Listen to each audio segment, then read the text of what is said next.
La revista de Opinión Democracia.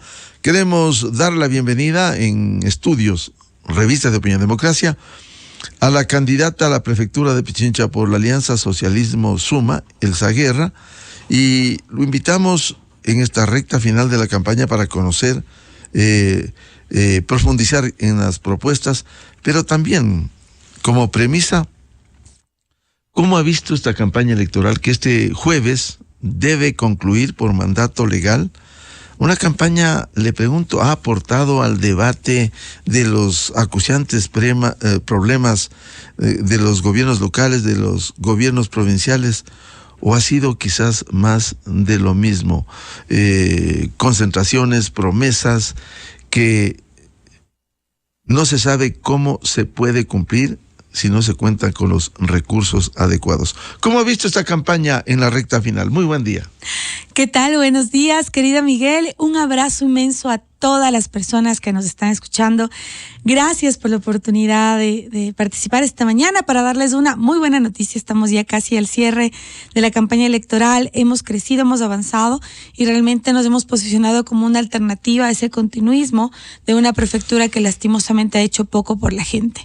Respondiendo a tu pregunta, querido Miguel, pues bastante preocupada. Yo creo que se ha visto dos grupos, ¿no? Un sector que finalmente ha representado siempre a la vieja política, esa vieja política que lastimosamente no plantea propuestas integrales, soluciones integrales, y que más bien muchas veces destila odio, digo yo, ¿no? Esa política que se ha alimentado, que ha enriquecido sus bolsillos de odio durante muchos años y que no quiere abandonar esos espacios de poder, porque de una otra forma, desde esos espacios de poder también ha sostenido sus propios intereses.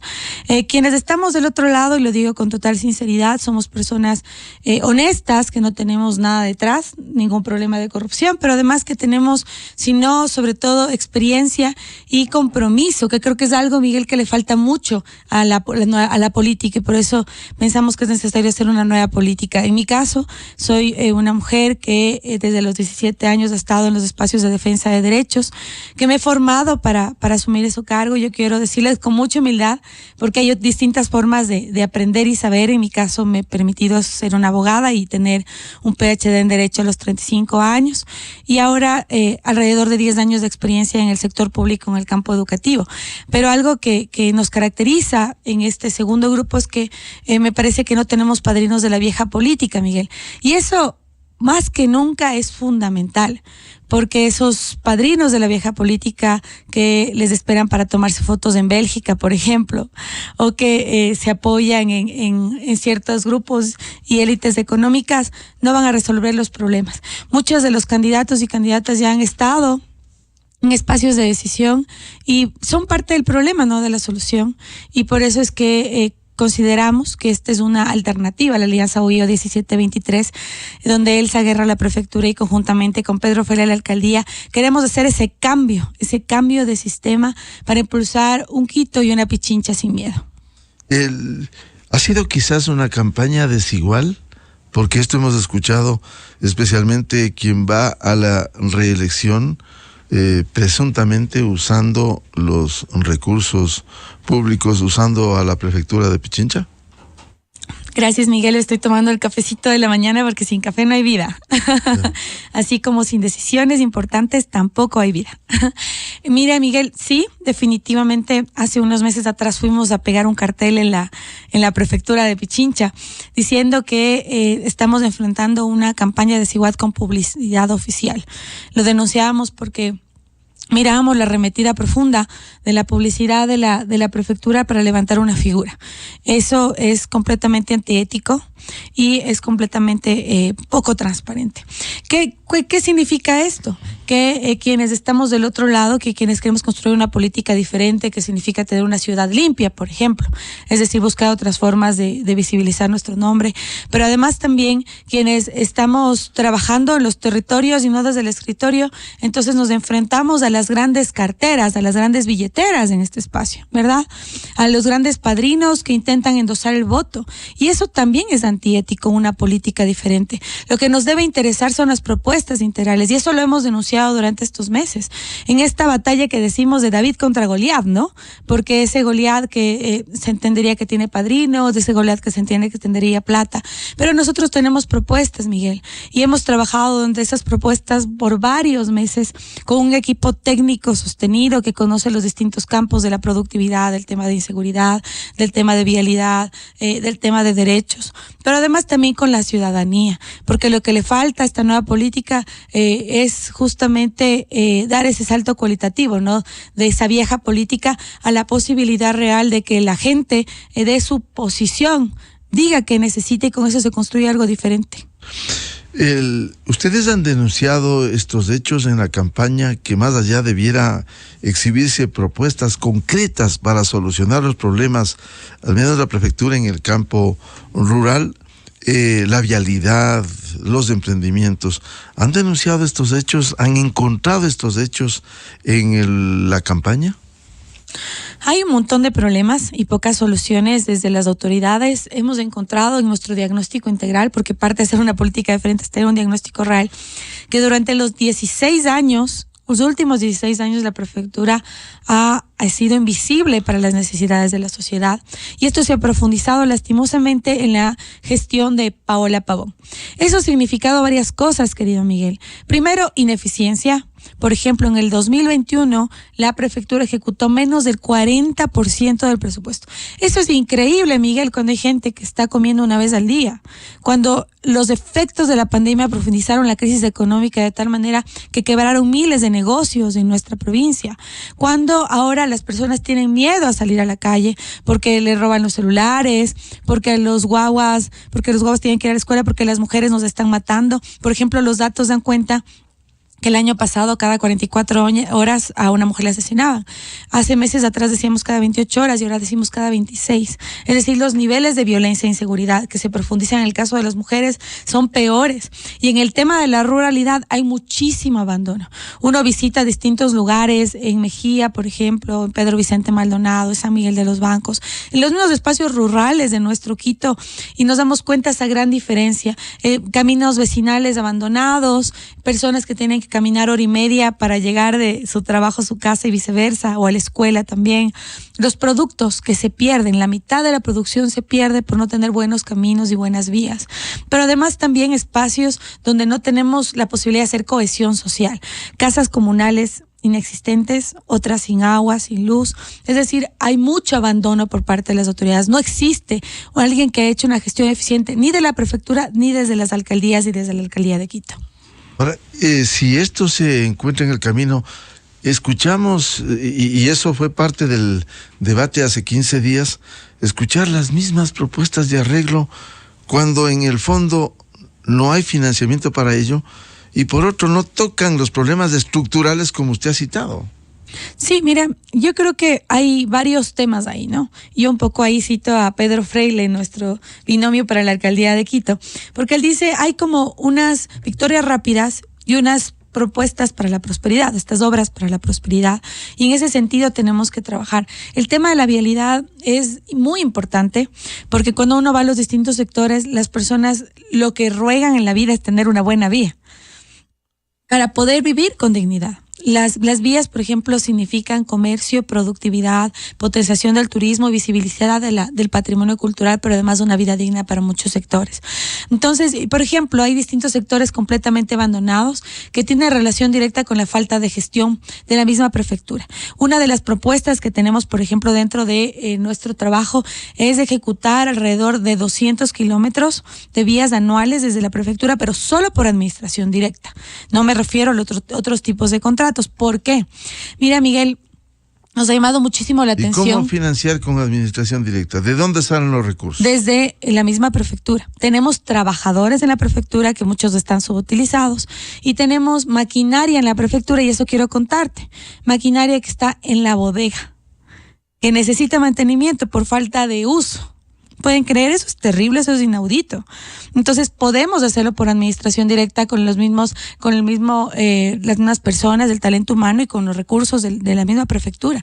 Y hay un montón de espacios abandonados. Por ejemplo, dentro de esta propuesta tenemos Ayora, La Chimba, que es un lugar que tiene estudios técnicos, que se ha prometido hacer hace 10 años y que no se ha cumplido. Pero, por ejemplo, otros lugares donde tenemos que darles dignidad, la E35 El Chaupi, la E35 Cangagua, la E35 Pintac, esta vía que creemos que es importante, la Yoamindo, por ejemplo, que permitiría potenciar el turismo comunitario, el turismo ecológico, el turismo mochilero y que me permitiría mejor productividad. Eso, por ejemplo, es una propuesta clara donde lo que tenemos que hacer es sino utilizar los recursos y el talento humano que tiene la prefectura, que no se ha hecho durante estos años. Pero obviamente también necesitamos estas obras para la prosperidad, querido Miguel, porque no podemos dejar de pensar en que necesitamos, por ejemplo, una vía de 4 carriles para la Cali de la Independencia. Todo el mundo ha debatido sobre eso porque sabemos que es una necesidad. ¿Por qué? Porque necesitamos 3 resultados, por lo menos. Una vía que tenga tránsito seguro, que tenga buena señalética, que tenga mantenimiento, que eso no se ha hecho, pero además de tiempos cortos. Como los estudios dan cuenta que cuando el tiempo es más corto mejoran muchas cosas. Mejora el turismo. Por ejemplo, en el noroccidente, que es un lugar maravilloso, donde tenemos a Pacto, donde tenemos a Mindo, San Miguel de los Bancos, muchos lugares, donde, por ejemplo, podemos mejorar la productividad del comercio. El tema del costo de la gasolina, por ejemplo, de los tiempos cortos sobre la posibilidad de mejorar el comercio y la productividad de la Sierra a la Costa. Pero además también eso va a provocar generar empleo. Es una generación de empleo que va a beneficiar alrededor de 10,000 familias en nuestra provincia. Entonces hay posibilidades reales. Esto va a significar una vinculación pública-privada definitivamente, pero es una propuesta que la vamos a hacer. También hay necesidades urgentes. Lo que pasa, Miguel, y a todas las personas que nos están escuchando, es que se ha hecho tan poco que necesitamos hacer mucho y lo vamos a hacer. Desde el primer día que ganemos, vamos a sentarnos y yo estaré 24/7 para trabajar por mi provincia, porque ese ha sido mi gran sueño. Y vamos a cumplirlo de manera colectiva. Lo que queremos hacer, por ejemplo, es terminar la construcción de la vía Aloac-Santo Domingo, porque seguramente usted, Miguel, ha viajado muchas veces y lo hemos hecho la mayoría de personas que habitamos Pichincha, y nos damos cuenta que es un sector que lastimosamente no ha cumplido la finalidad de ser un espacio seguro. Todo el mundo le dice la vía de la muerte, lastimosamente. No hay buena señalética, hay espacios muy oscuros, uno salta de un carril a 2 carriles. Entonces, realmente necesitamos invertir para mejorar esas vías, porque esas vías pueden significar ¿Hay una alianza muchos público-privada? ¿De dónde? Ahí la definitivamente en muchos de los casos necesitamos alianzas públicas-privadas. No podemos engañar a la ciudadanía. No venimos a hablar desde la demagogia, sino desde un criterio técnico y sostenido. Y finalmente, pues Miguel, sí hemos planteado la necesidad de eliminar la tasa vial. Mucha gente dice, ¿por qué eliminar algo que ya fue generado? Porque se generó de manera antidemocrática, sacando platita de nuestro bolsillo y teniendo plata en la prefectura. Cuando se tiene plata y se ejecuta bien, entonces alcanza muchas veces. Y si ya no alcanza a hacer procesos democráticos para que la gente sepa cómo se ejecuta la plata, significa que con solidaridad podemos contribuir. Porque, Miguel, yo no tengo problema, y la mayoría de gente dice, yo no tengo problema en contribuir, pero si hay plata, si no hay transparencia, si vemos que no hay buenas vías, entonces sentiríamos que casi nos están robando esa plata. Y obviamente esto tiene que estar articulado con un proceso de auditoría para saber dónde está esa plata. Ahora, hablando de la campaña electoral, le consulto a la candidata a la prefectura de Pichincha por la alianza UIO Suma. Quizás no ha visto en esta campaña en donde se han usado, por cierto, recursos lícitos, pero también ilícitos, sin controles electorales, con una condenable incluso guerra sucia, denuncias falsas, audios en redes sociales, en lugar de construir y dignificar la práctica de la política y trabajar al unísono en la búsqueda de soluciones comunes a los problemas de la gran mayoría. ¿No siente decepción de lo que ha visto en esta campaña? Bueno, yo me quedo con la alegría de la gente. Para serle muy sincera, querido Miguel, con la alegría de poder abrazar a las personas que están todos los días luchando por sostener a nuestra economía y nuestra provincia. Yo vengo de estos procesos de trabajo territorial siempre, y por ejemplo, les cuento una experiencia. Ir a abrazar a una trabajadora, una mujer que está trabajando en la calle, que se le dice trabajadora informal, cuando lo más formal que uno puede hacer es trabajar y luchar por la provincia y luchar por el país, porque son ellos los que sostienen nuestra economía, pero no han sido tratados con dignidad. Abrazarles y agradecerles y escucharles y tejer nuestra propuesta, ese ha sido mi enfoque de trabajo. Obviamente me preocupa mucho los controles que se deben hacer desde las distintas instituciones para realmente que sea una campaña equitativa e igualitaria. Hace poco salió, por ejemplo, un estudio que demostraba cuánto se ha gastado en redes sociales por parte de los candidatos. Mirar candidatos que han gastado casi $12,000 en inversión en redes sociales en un mes, frente a candidatos que hemos respetado la transparencia, por ejemplo, de las pautas en redes. En mi caso, yo he invertido $200 en redes para visibilizar mis propuestas, porque he intentado ser justa y equitativa con las mismas. Entonces, es una guerra desigual que necesita mayores niveles de control. La autoridad electoral, no ha habido controles. Necesita mayores niveles de control. Creo que es necesario, después de este proceso, que el Código de Democracia sea revisado y todas las normas infranormativas, de tal manera que, por ejemplo, se hagan mejores regulaciones y controles para que no nos enfrentemos a estas campañas desiguales de las grandes billeteras frente a las grandes propuestas. Cuando usted habla de la necesidad de cambios, eso implica parte de esos cambios, no soluciona todo. Está en la consulta popular. ¿Va a respaldar usted eso? La consulta popular es, sin duda alguna, muy importante. En general, yo considero, querido Miguel, que sí, lo que intenta también es tener un telón por parte del gobierno, ¿no? Yo creo que ahí sí hay que hacer un análisis mucho más amplio. Sí.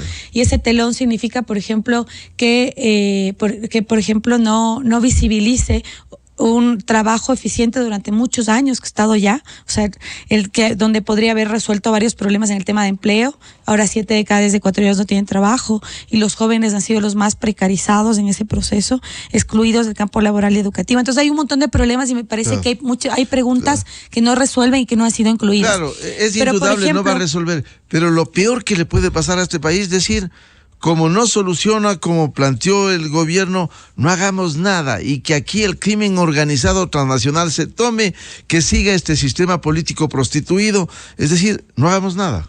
Pero, por ejemplo, considero que tenemos que tener una visión ética y política y lo primero que tenemos que hacer, Miguel, lo primero es hacer un voto consciente. O sea, eso es fundamental y es la obligación de los políticos y políticas decirlo. Es decir, aquí nos estamos jugando el presente y futuro de nuestro país. Y por eso tenemos que darnos un tiempo para revisar las preguntas y hacer un voto consciente. Ese es lo primero. Lo segundo, dentro de la alianza hay distintas posturas alrededor. Permítame, nosotros invocamos un voto libre pero informado, pero ustedes como candidato, usted como candidato a la prefectura de Pichincha tiene que asumir una definición. ¿Cuál sería su definición? Ahora, el Código de la Democracia nos dispone que como candidatos a la prefectura no tengamos una posición sobre la consulta, pero yo como Elsa Guerra tengo una postura. Dice eso? Tengo una postura sobre esto porque es una elección diferente, es una elección distinta. No les impide, no. Y en derecho público se aplica lo que esté escrito, no lo que podemos interpretar. Ahora, ¿O han cambiado de posición? ¿Ya no van a respaldar? No hemos cambiado de posición, Miguel. Ya. Pero déjame decirle estos elementos porque es importante ponerlos sobre la mesa. Ahora, sobre este tema, pues, por ejemplo, en mi caso, como Elsa Guerra, considero que la pregunta de la extradición debe dársele una oportunidad diciéndole sí.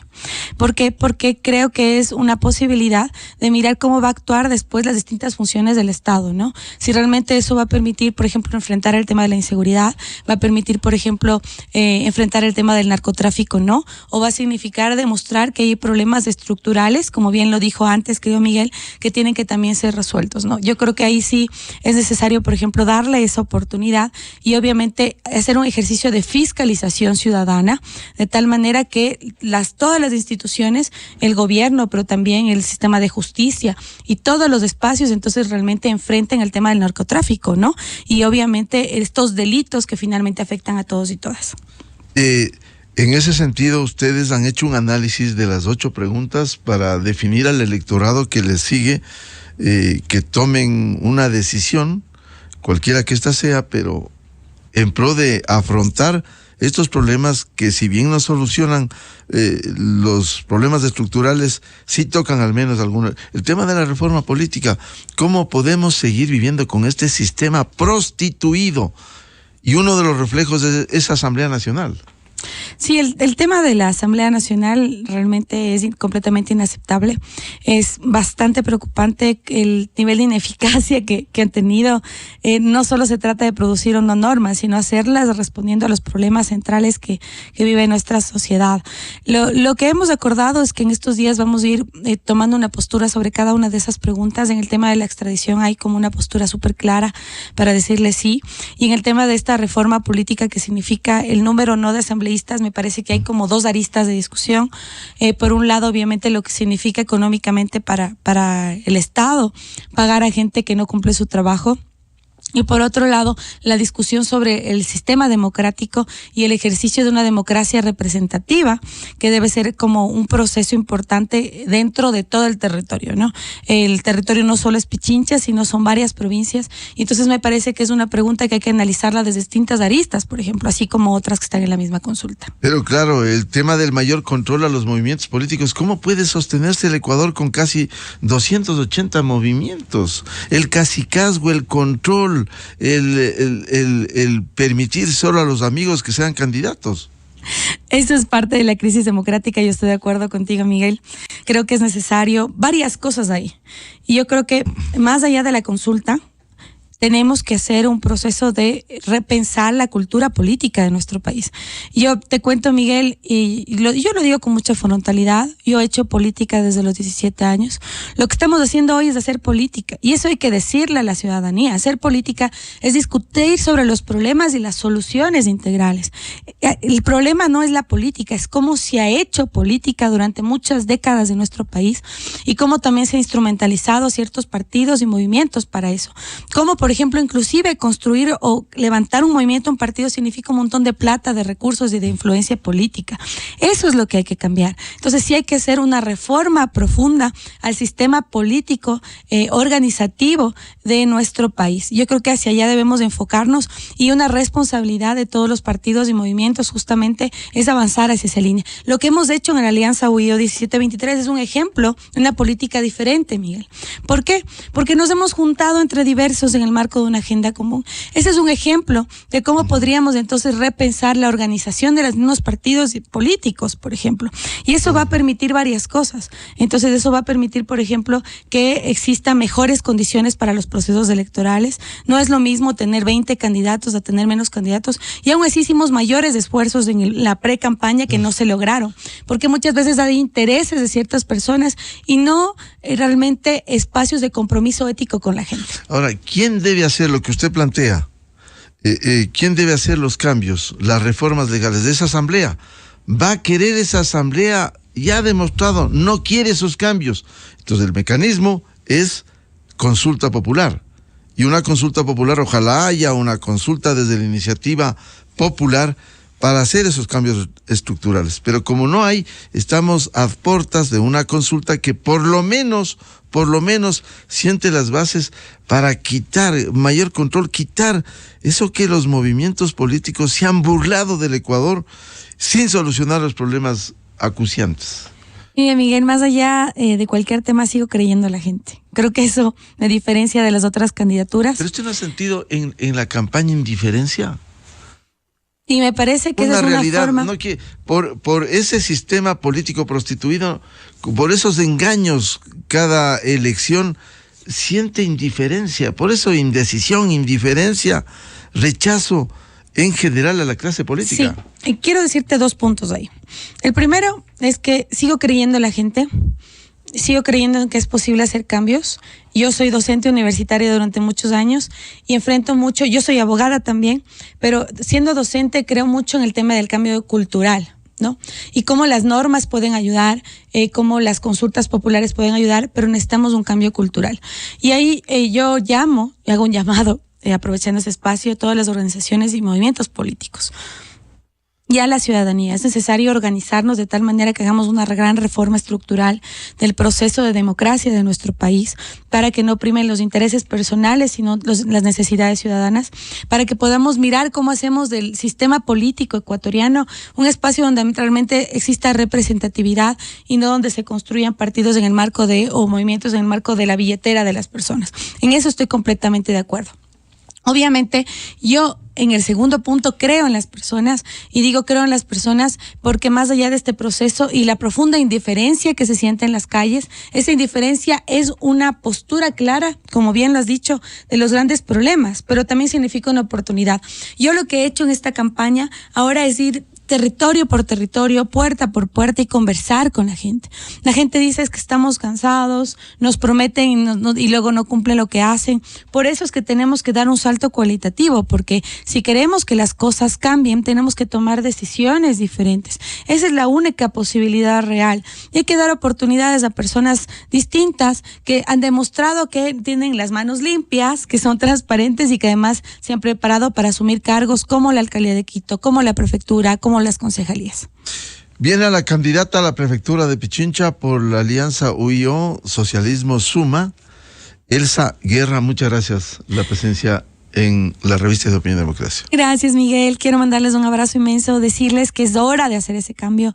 Somos una alternativa a ese continuismo que solo ha dejado 3 resultados: una Pichincha más insegura, una Pichincha sin reactivación económica, una Pichincha sin vías de calidad. Necesitamos, ya se nos agota el tiempo, necesitamos tomar decisiones urgentes, y para eso les invitamos a revisar nuestras redes sociales, nuestra página web elsaguerra.es, porque conjuntamente con Pedro Freire, la alcaldía, en la Alianza UIO 1723, vamos a hacer ese cambio que necesitamos para hacer de Quito y de Pichincha un espacio sin miedo, con alegría y con derechos. Un abrazo para todos y todas. Muchas gracias. La presencia en la revista de Opinión y Democracia, 7:03 en el territorio continental ecuatoriano.